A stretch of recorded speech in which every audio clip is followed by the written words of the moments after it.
We are always living on the surface of life. Always our attention is outward, not inward.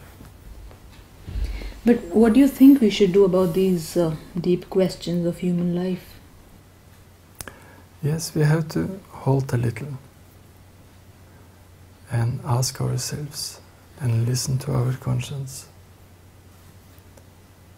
We have to ask these questions. What is there in me behind all this on the surface? What is there?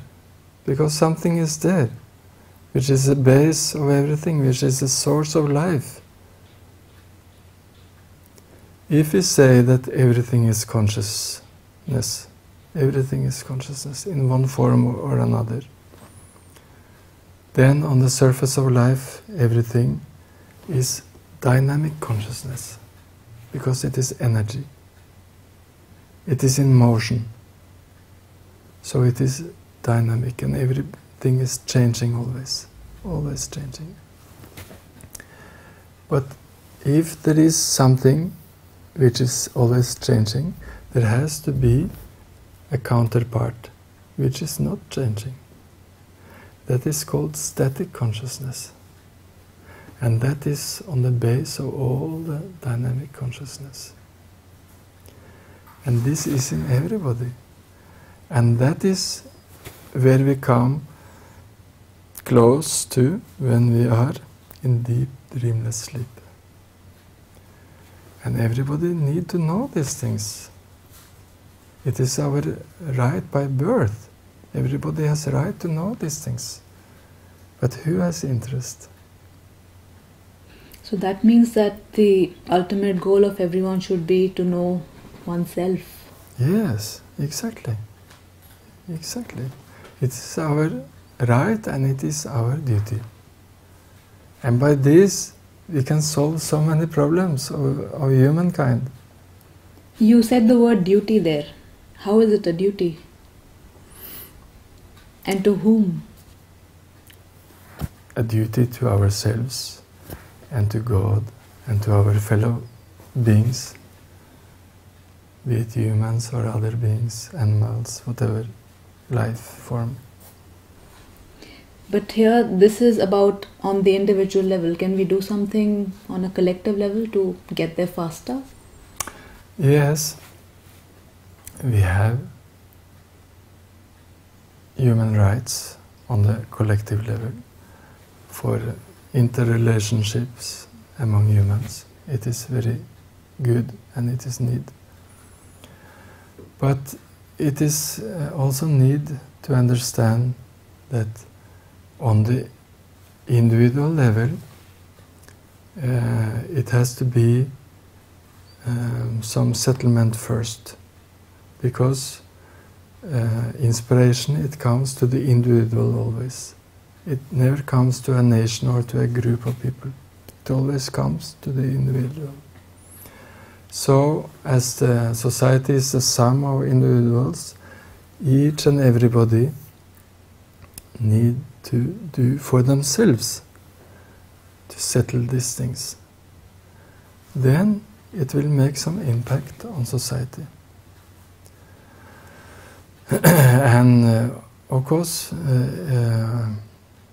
on the collective level, we have to apply some art of life, because only humans, we have some art of life. We have this possibility, because we are the only one who has some spiritual qualities, which is supernature, you can say. It is not in nature, it is only with humans. And it is like conscience and these higher qualities which you cannot find in the animal kingdom. So in art of life we have to apply these things consciously to make everything rise and become fulfilled. You asked firstly why we are here. It is for this, because in all life there is some potentiality. That means so many things are there, only latent. But every life it wants to fulfill itself. Every. If you think yourself, you want to fulfill you, no? Everybody wants. An artist, he has so many things inside, he wants to realize them. Or a sportsman, he wants to become better in what he is doing.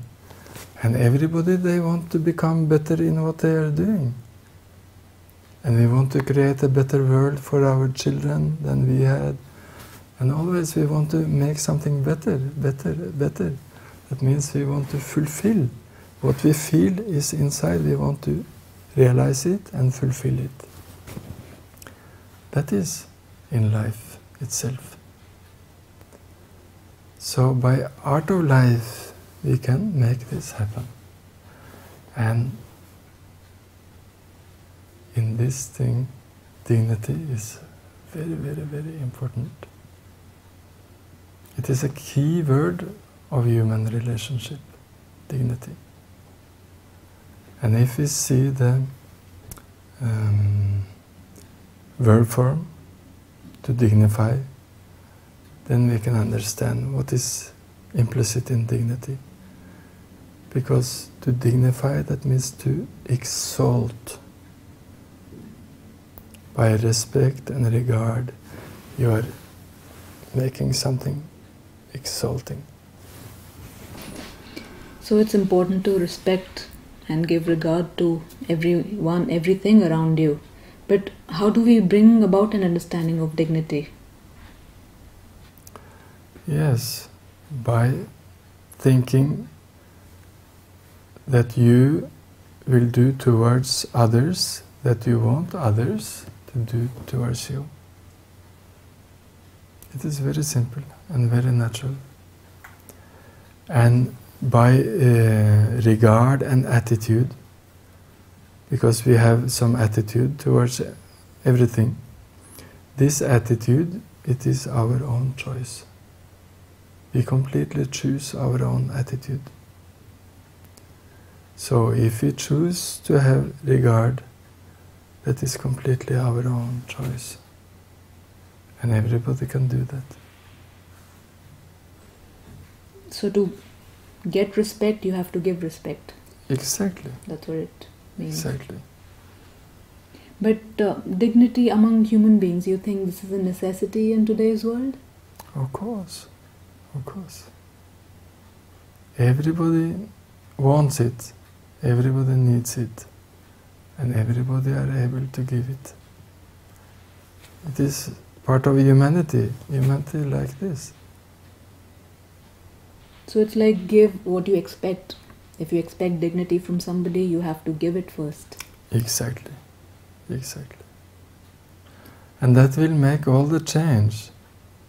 If you have this kind of attitude, you can make a big change in the world. And as I said, it is completely your choice. You choose what kind of attitude you want. So it is your choice, your responsibility, your possibility. So this just doesn't apply to human beings. I assume it applies to everything. Yes, everybody needs dignity, but we are the only one who can give it as humans. So we must give it.